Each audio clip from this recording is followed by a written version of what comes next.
we'll first have a walkthrough of our electronic IPCRF tool.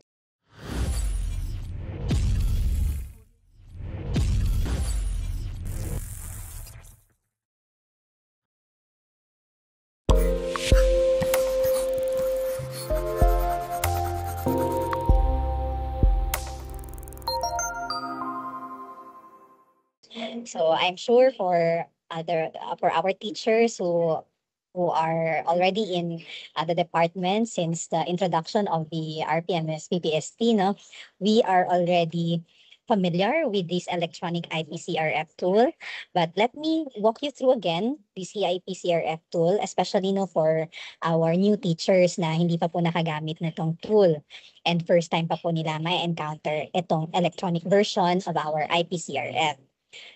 Alright, so kanina po na-discuss ni Ma'am Cecil yung process po natin ng assessment of the classroom observable objectives and then classroom observable objectives. So she also discussed the computation of our rating, our performance rating. But with this electronic IPCRF, all we have to do is to just input our rating, and the electronic tool will automatically compute the performance rating per objective and the overall rating for us. No, so this is part of our goal to lessen the administrative burden of our teachers and our school personnel. No, we would like to maximize the use of technology para naman po maging efficient tayo in our process, and while adhering pa rin po no, to the quality and standard performance. Right, so the first no na gagawin po natin after natin ma-assess na yung mga objectives, ready na tayo to input our rating. The first step that we have to do is to download the electronic IPCRF tool. Okay? So again, i-emphasize po namin yung i-download po natin ang Excel-based IPCRF tool. So earlier po in the presentation of Ma'am Cecil, the last slide provides the QR code and the link to the folder where we can access all our tools. So we have there the PDF versions of our PMES tool for proficient, PMES tool for highly proficient, the COT. So nandun din po as Annex D, nag-iisang Excel, yung ating EIPCRF tool. Okay, so ang gagawin po natin, ida-download po natin ang tool na iyan. So let me show you the folder po no, where we can access po our tools.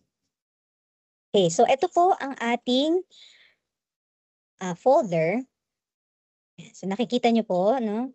Okay naman po, clear naman po sa screen natin. So kung na-click nyo na po yung link na binigay kanina ni Ma'am Cecil, and nandun din po ito sa ating DM17 series of 2025, ito po ang makikita nyong content no, ng ating folder.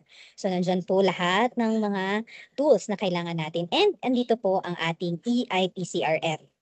Okay, that's Annex D. Ang gagawin po natin is i-download po natin ang tool. Okay, reminder po, hindi po natin bubuksan ang tool dito mismo sa ating website or sa ating sa online, no? Hindi natin siya i-open sa browser natin. Hindi po natin yan siya ma-edit at hindi po yan gagana.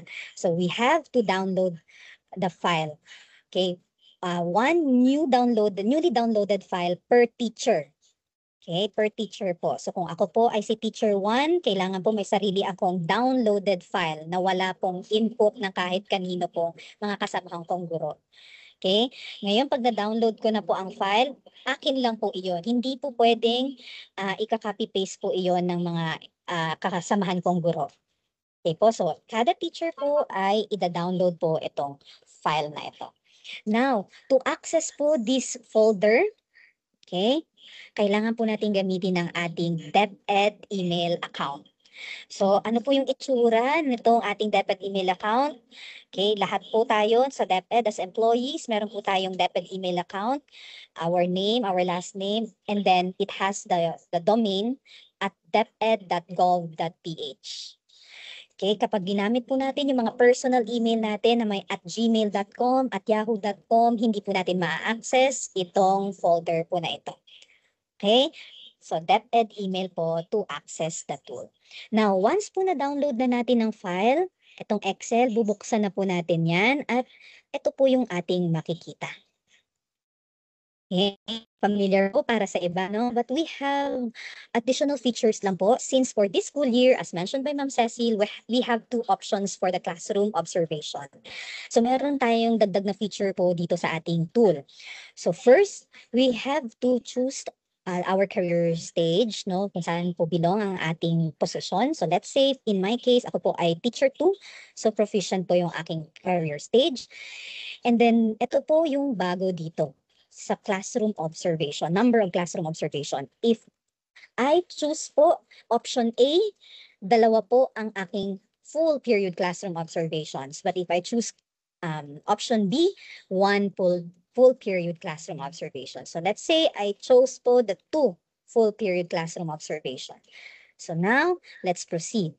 Click the proceed, just agree dito po sa ating privacy notice. And then the same po as the previous years, we have to input our information there. So let's say I'm from the National Capital Region, and then I'm from the Caloocan City. Okay. School ID, let's say 1, 2, 3, 4, 5, 6. School name, let's say Caloocan. National High School.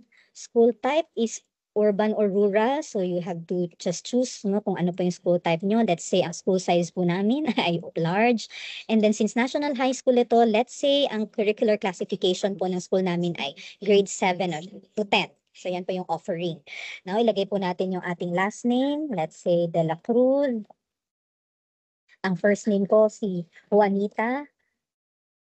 Okay, wala akong middle name. For example, pwede po nating iwan lang yan na blank. And then my employee number, let's say 6.4321. And then my position is teacher 2, as mentioned po kanina. No? And then ang employment status ko naman ay regular permanent. Ang age ko ay nasa range ako ng 31 to 35. And then I'm a female. Dito naman sa number of years of in teaching, 4 to 10 years na po. And then ang highest degree, naka-master's degree na po tayo. And then level taught ay junior high school.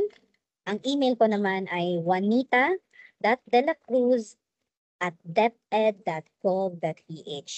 Kailangan po natin ibigay din ng PIN natin. Let's say 987654321.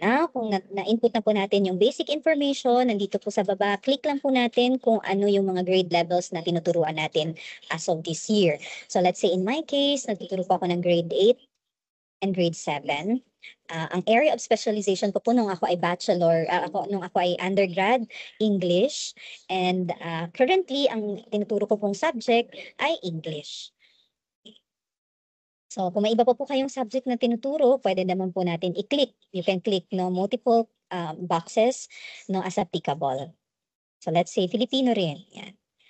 Next, may confirmation box lang po dito na hindi na po natin may edit ang name natin. So, you have to review no, and ensure that the input is correct. Your input is correct. So, yes. Now, one of the features of this EIP-CRF is that it requires po RATI's password. Bakit po natin kailangan ng password ng RATI? To ensure po yung security po ng ating EIP-CRF tool since nandito po nakalagay yung ating mga performance rating. So we need to provide password for our tool. So let's say ang password ko po, tatandaan ko po yan hindi ko po yan kakalimutan, isusulat ko po yan sa notebook. Let's say 1, 2, 3, 4, 5, 6. Okay. Confirm password and then proceed. Now, pag nag-go na po tayo, okay, ito na po yung page na makikita natin. Okay, so yung ating, ano lang po ito, status lang po ng mga parts na kailangan nating i-fill out. So as of now, wala pa po ako na-fill out na parts. So ang gagawin natin, pupuntahan po natin yung sheet kung saan po tayo mag-encode. So in the IPCRF tool, we have 4 parts. The first part po, it has our performance rating per objective. The second part, our rating rating po for core behavioral competencies. And then the third part, the part 3, it has the summary of our ratings. And then the part 4, it's the individual development plan per teacher. No? based on our performance. So, ang kailangan lang po natin munang i-fill out ay yung part 1. Okay, so punta lang po tayo sa sheet with encoding part 1. So, as you notice po, nandito na automatically yung ating pangalan since in-input na po natin ito kanina sa demographic. So, what we have to do is to input na lang po yung rater natin. Let's say po, ang rater ko ay si Cruz.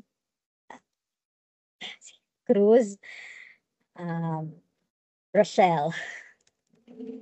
And then, ang position po ng aking rater ay Master Teacher 2. At ginawa po namin itong review ng aking performance rating on April 23, 2025. So, ayan na po, no? Ilalagay ko din po pala ang kanyang email address. Okay, now, dahil ang aking classroom observation options ay dalawa, no? Yung pinili ko po ay option A, dalawa po yung lumabas dito na COT na hihingiin sa akin. So, the first classroom observation po, ang subject area ay English, since yun po yung aking tinuturo. So, ilalagay ko lang po yung rating ko na binigay po sa akin ng aking rater from my first classroom observation. So, ang nakuha ko po doon ay 7, yung highest po doon sa tool natin. So, automatically, mapapansin nyo po, meron na pong binigay dito na RPMS, equivalent po no, na RPMS rating from the RPMS 5-point scale, rating scale. So, hindi na po natin kailangang tumingin sa transmutation table. Automatically na pong magbibigay sa atin ng rating, okay, for the, based on the RPMS 5-point rating scale. So, the second objective po na kailangan kong maipakita dapat sa aking first classroom observation, ang nakuha ko for example doon ay 6. And then the third COI, 6 rin. The fourth, 7. And then, let's say 6. So automatic po yan na magbibigay sa atin, no, again, ng RPMS equivalent rating. Now for the second full period classroom observation, again, ilagay lang po natin ano yung subject. Let's say Filipino naman kasi nagtuturo rin ako ng Filipino. Okay, so the first objective, 7 pa rin na po. Okay, dito sa second objective na required for the second full period, nakakuha rin ako ng 7 kasi minentor ako ng aking master teacher, no? And nagbigyan ako ng strategies that I can adapt sa aking classroom. So dito, 7 din. Let's say dito 6. Kailangan ko pa ng improvement doon. And again, no, we have to use classroom observation tool, rubric, no, para sa mga rating na ito, pag classroom observable indicators po. Then yan, 7. So, nandyan din po yung equivalent. So, wala po tayong i-input dito sa 3 and sa COT4 kasi dalawa lang po, no? Maximum lang po ng dalawa yung classroom observation for this school year. Ngayon, pag pinili po natin yung option B, ang i-input lang po natin ay yung COT1. So for pag option B po tayo, all indicators, lahat po ng indicators dito sa COI ay lalagyan po natin ng rating. Okay po. Ngayon, kung hindi po na-observe sa akin yung indicator na yun, hindi ko napakita siya sa classroom observation, ang rating po na mabibigay sa akin ay yung lowest rating for that level. Okay, yung let's say for proficient teacher career stage, the COT rubric na ginagamit po nila, ang lowest level is 3. Then next 4, 5, 6, 7 ang highest. Okay? So kung hindi ko na-observe yun, ang ibibigay sa akin automatically is yung lowest, which is 3. For highly proficient, it's 4 to 8. Alright, so I'll have to input here kailan ako inobserbahan. So let's say inobserbahan ako nung February agad. Ayan. Tapos nung second observation ko naman, March 03/21. Alright, so may check na po yan. Ngayon, ilalagay na po natin yung efficiency na nakuha natin for the classroom observable indicator. First, COI. So let's say, hindi naman ako lumagpas sa aking oras. Na-achieve ko yung objective, yung COI, yung indicator na achieve ko siya, na-demonstrate ko siya within the allotted time. Okay, doon sa 40 minutes or 60 minutes. So, makakuha ako ng 5 based on the rubric. Okay. And then, proceed muna tayo sa next COI. So, lahat din ng indicators, let's say, galing ng teacher na ito, no, ni ma'am. Pero may isang indicator, hindi niya napakita within the 40 minutes or 60 minutes na class period. Lumagpas siya ng kaunti at doon lang pa niya napakita. So, 3 po siya doon. Kasi, yan, lumagpas siya ng kaunti pero napakita niya naman. Pag hindi napakita talaga at all, based on the tool, no, kailangan po meron tayo nung PMES tool na gagamitin natin in rating our teachers. So, yan po yung mga COIs. Now, etong isa na may quality dito, hindi siya kasi COI, it's NCOI. So, i-rate po natin based dun sa kanyang pinakitang MOV. So, let's say po, 4 po siya based on the rubric po na in assessing that objective. So, the rest po, let's say 5, 4, 3, 3, 4. Ayan. So, pag na-input na po natin yan, yung mga may white cells po, no, yan po ay pwedeng ma-input natin. Yung mga green and black, hindi po natin yan pwedeng inputan po. So, yun.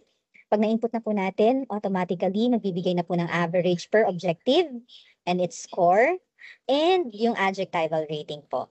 And automatically, may final rating na din po si teacher and yung adjectival rating po niya, which is very satisfactory. So, ganun lang po. I-input lang po natin based on our assessment no, ng COI and NCOI. And now, based on the Rater Approving Authority Matrix na pinakita po ni Ma'am Ces kanina sa kanyang presentation, okay, ilalagay po natin dito ang approving authority natin. So, let's say ang approving authority ko po ay Anyayahan Cecil. And ang position niya po ay, siya po ay ang aking, based doon sa matrix po, ang SDS ang kanya. Ayan. So, let's say SDS po, no? Itong aking approving authority. So, pag na-review na po natin, wala na po tayong na-miss out na mga cells, na required cells, we can finalize part 1. Ayan, may na-miss ako, yung email. So, kailangan ko ilagay ang email ng aking approving authority. Now, let's finalize. Hinihingan po ulit tayo ng password. Ngayon, Rater naman po. Yeah, so, let's say ang password ni Rater. Okay. So, go. Click lang po natin ang go. Yan, babalik po tayo sa status. Kung makikita nyo po, meron na po tayong part 1. And automatically, may part 3 na rin, yung summary of rating. So, saan po natin makikita yung detalye niyan? Dito po sa baba, sa sheet. Hahanapin lang po natin yung part 1. Ayan, ito na po yung IPCRF natin. So, automatic na po yan na kung ano yung in-input po natin sa encoding part 1 na sheet, lalabas po yan dito sa part 1 na sheet. Okay, and then part 3, meron na rin po tayong summary of ratings. Okay, now let's also assess no, yung demonstration natin ng competencies, core behavioral competencies. So for this part, we'll just have to tick po no, the indicator per core behavioral competency. So let's say, ayan, na-tick na po natin. Kasi ito po ay na-discuss ko with my rater and as agreed, talagang naipakita ko po ito the entire school year. May teamwork, okay, sa service orientation. Natapos ko na po yan, i-finalize ko rin po and ilalagay ko dito yung ratees. So kanina, rater po no sa part 1. So ngayon, ratees password naman. So 1, 2, 3, 4, 5, 6. Okay, so as of now, meron na po akong 3 parts na na-accomplish. So I'll now proceed to part 4. Yun na lang po yung aking walang na-input. So mag-i-input na po ako. At automatically dito din po sa IDP natin lalabas po yung top indicators po natin, no, na performing po tayo, and yung mga indicators na we need improvement or we need to develop further pa po. So we'll just have to write our action plan, paano pa natin po improve ang ating performance on these objectives, and then our timeline and our resources needed. So since wala po tayong time for now, no, to think of the learning objectives, intervention time, and resource needed for purposes lang po of demonstration, I'll just input here sample input. Okay, and then I'll just copy lang muna para makita po natin kung ano po yung final look of the tool kapag po na finalize po natin lahat. Kita po natin. Okay. So as you can see also, there are rows, no, that are optional. So dito po natin makikita yan sa side. So meaning po, yung top 3 lang po yung ating required, no, na punan ng input. But nilagyan din po namin ng yung top 4 na indicators or objectives. But optional po kung gusto nyo pa po yun gawa ng action plan. So, ganun din po sa core behavioral competencies. Now, kapag natapos na po natin ma-accomplish, let's just finalize po part 4. Input again our password. And then, there you have it. You can now submit the EIP-CRF accomplished, no, the finalized version of the EIP-CRF in the system. So, check lang po natin kung lahat po ay may laman. Yan, may part 2, part 3, and part 4 na po tayo. So sa status, pwede din po natin makita yan na lahat po ay may check mark na.